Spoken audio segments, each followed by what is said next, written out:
Hey everybody, so this is a brand new client. I've actually never cut his hair before, and I've been really looking forward to sharing this for that specific reason. Anytime you get a brand new client, right, you really want to take your time to understand his hair, how it grows, how to part it, which is what I'm doing right now. And anyone that's getting into hair, like when it comes to newer clients or someone you've never cut, you got to really take your time and understand what they want out of the haircut and how you could best achieve that with like the hair they have. So with him, it's pretty simple. He just wanted like a comb over in a way and a tight fade on the sides, right? In the beginning of the video, it's kind of hard to see, but in the beginning, you could see how his hair was. In my opinion, like the way it grew out, the calic and everything, it wasn't under control. So that was one of the main things I was trying to take care of. And in the beginning, you seen I took my time really parting out his hair, making sure that was done properly, because if not, it just creates more work for me in the future. And whenever I cut hair, I like to work simple. I don't like a lot of tools. I don't like a lot of steps. So I always try to do stuff right the first time. That way I don't have to go back over it. And also too, it is inevitable. When you are cutting hair, you're going to have to go back over your steps. But yeah, so far, pretty much sectioned out the bottom from the top initially, and really controlled the weight on the side of his hair. And now you can see I'm pretty much going through the top, and I'm just taking off about, like, I want to say an inch to an inch and a half. And for me, anytime I'm doing any scissor cut, I always take a look at the hair on the sides, right? So depending on what he tells me, like what he wants, like for example, he wanted skin, right, on the sides. I take a look at the sides, especially his sideburns, because obviously that's going to be skin if it's faded out the last time he got a haircut, right? I look at how long that is. And then from there, I'm telling myself I want to take off roughly that much on the top. That way his hair looks like how it was the last time he got a haircut. That's like a nice little trick I do. Not only for new clients, but returning clients, like clients I've cut before. Because there's no way you're going to remember exactly the length you cut every single person. But that's just a nice little trick. Like, depending on how long that is on the sides, kind of take that off on the top. And that way you know, all right, last time they came in, that was the cut I gave them, and they liked it, they wanted it again, I could do the same thing. It's replicatable. Like, you don't want to give out inconsistent haircuts. So that's pretty much how I handled the top. Now we're going to work onto the sides, right? Pretty much using number 2 guard open, right? And in this video, I'm using like sabers, right? And recently, those new Tomb 45 clippers came out. I'm not gonna lie, I've been in love with them, and I don't know if I'm dropping a review for it before or after I drop this video. We'll see, you know. But yeah, these sabers, I've been using them for a while now, and those have been my go-to. But honestly, I can't remember the last time I've used them. But let's get back to it. So I pretty much brought the 2.5 up to his ridge, his parietal ridge, and made like a soft guideline. And right now I'm just going back over with clipper over comb just to blend that in. And as you can see, I was using like a smaller comb instead of a clipper comb. For me, it just gives me more precision. And real quick, right now, I'm just making my guideline for my fade at the very bottom. And this time I was actually trying a new technique or new method. Typically I was clean off the bottom and then work my way up. Oh wait, no, never mind. Not in this video I did it. But yeah, this is my typical method. I clean off the bottom and fade up step by step. And right here, I always try to get it as clean as I can, just to make it easier to work on the fade. I feel like really detailing that bottom portion is very important.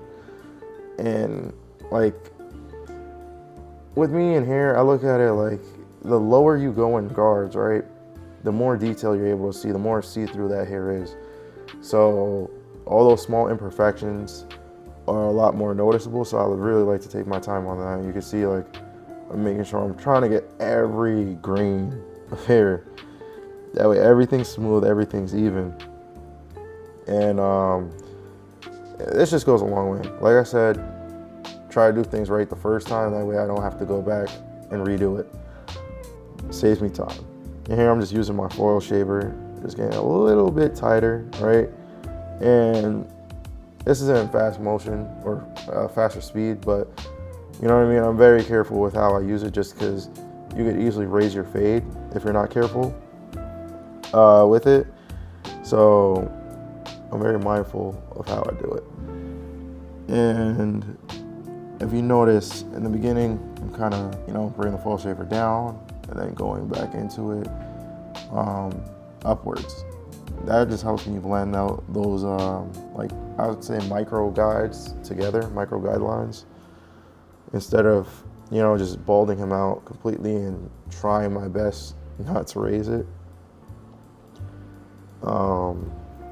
Yeah, well, I'll continue from this whenever I'm done, just like balding him out.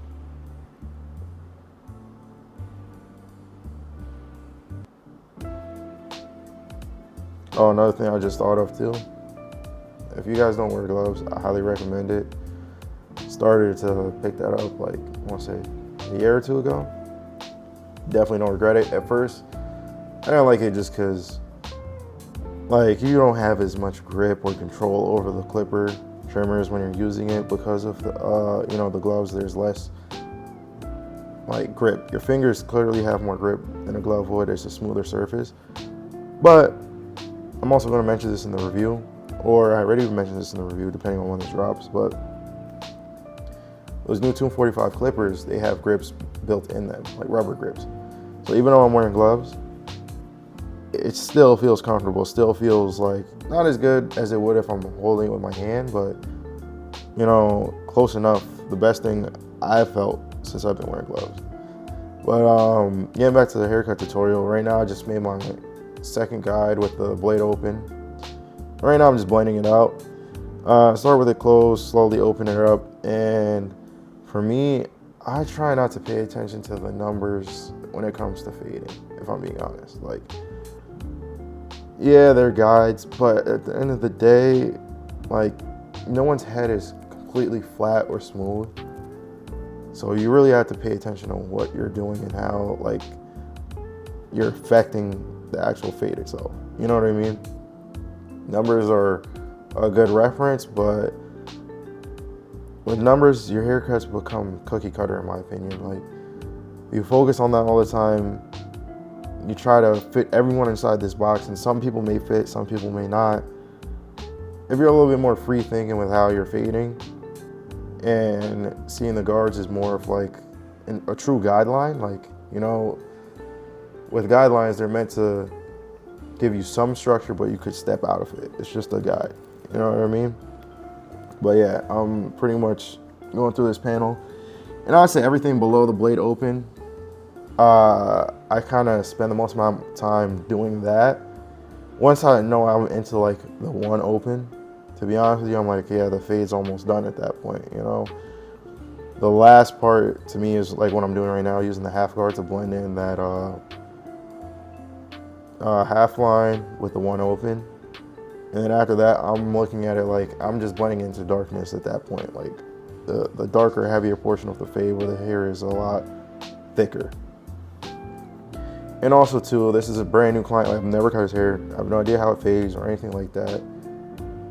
So I'm being extra mindful of how I'm approaching this. I'm using a lot of corners. It's hard to tell just because when I'm recording, I have the clipper like right in front of you guys, but I'm really only applying pressure in the corner for the most part as I'm like bringing it up. Yeah, I'm rotating left to right, left to right. So that one open panel was opened and created that guideline. And my half guard is pretty much blending it out. When I first started, this to me was like the hardest part of a fade. A lot of people struggle with the bald line. For me, for some reason, this half line was just really hard to get out. Like, I always struggled with it for like a good like 2 years. Like, you know, even looking back on my haircuts, my older haircuts, I'm like, wow, like I was pretty decent. Not saying like I was good, but I was pretty decent at erasing like the bald line. Like, it's very faint. But when it came to that half line, like I just struggled. And I don't know why. I'm assuming, you know, that's the biggest transition of like light to dark. Like, from the blade open up until the one open is a really drastic change compared to like, you know, the trimmer or the clipper closed to the blade open. Like, it's still a big transition, but it's not as big of a transition, if you get what I'm saying. And right here, I'm just like refining it back on this side.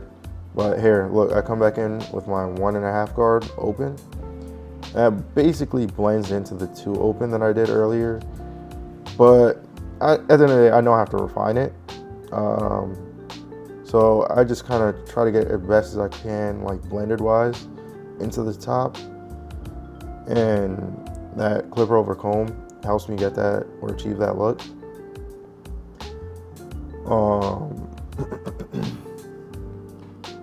And I basically worked on the right panel, left panel, and then back panel. That's how I work when it comes to fading. At least when it's like a overall fade instead of like a taper. I'm working on taper. I like to do, I guess, kind of the same thing, like left side, right side, and then the back. And right here, I'm just cleaning up the lines, trying to keep it as natural as I possibly can. You can tell I'm just barely, like the clipper is blocking it, but I'm barely tapping that line. Try to keep it as natural as possible. And right here, you see that I brushed the hair forward.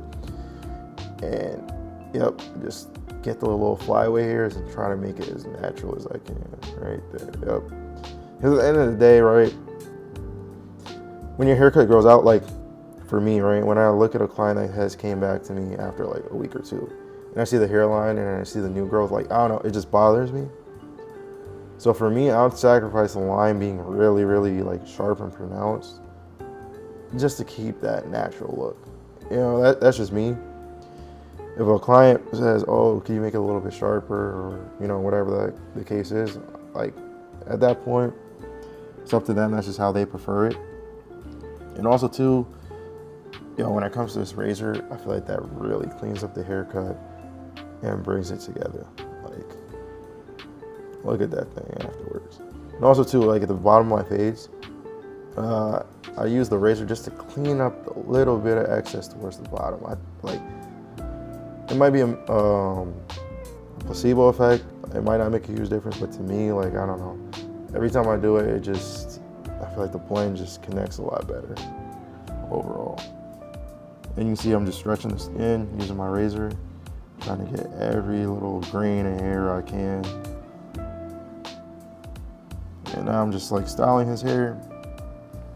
And it's another slept on thing. As a barber, like, you definitely want to style your client's hair. Just look at this and how I styled it compared to before. Before, it was like just doing what I want to do. But hope you guys enjoyed it, and I'm out.